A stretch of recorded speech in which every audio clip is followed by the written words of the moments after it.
So why do we buy the dolls we buy? Well, for me, my dolls tend to speak to me with a message, and I have this doll, this old vintage doll that, although she's got this stand, she doesn't stand up by herself.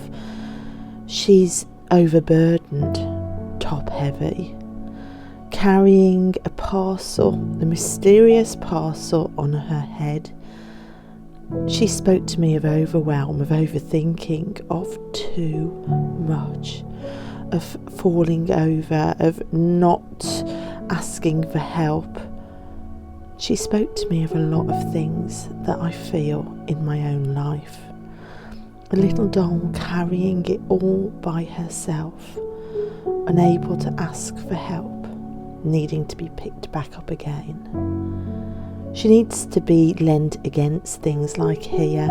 So I set up this still life in my art studio. I really wanted to paint this overburdened, overwhelmed, overthinking little doll that told me to keep getting back up, who acknowledged the fact I have a lot to do. I've been through a lot, I carry a lot. She asked me to start trusting those now in my circle after hard times, the kind souls, the giving souls, the souls that you can go to and ask for help without it being turned against you for years. So why do we choose the dolls we choose?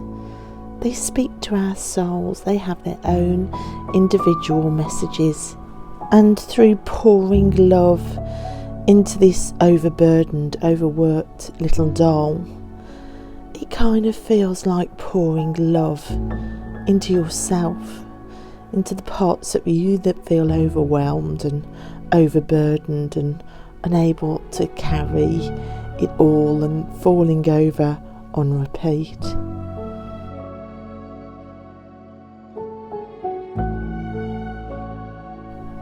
These are the messages of the dolls, the messages that come through when you love and nurture and save and look after these little tiny souls. They're the tiny soul whispers that my channel's called.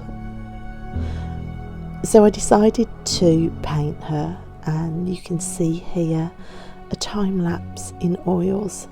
It's like an honouring, really, an honouring of this little tiny plastic soul that is with me. This is how I choose my dolls.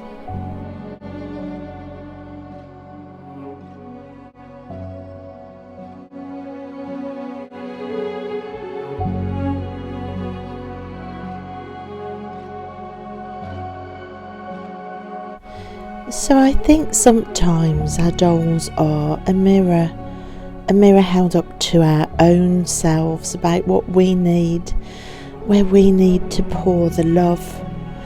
They whisper through their own needs what we need. Give that to yourself. So they act as a mirror. Some dolls feel like an extension of your own soul. Some dolls feel more separate. They are removed, more a little soul in their own right, less of a mirror. They have strong messages and louder voices. But some of the dolls we own will feel like they've been moulded from a little piece of you. That's what it felt like with this doll. It was an honour to sit and paint her. She came to me for a reason. I wonder what reason your dolls have come to you, how you choose them, which dolls are your mirrors and which dolls aren't. What are their messages?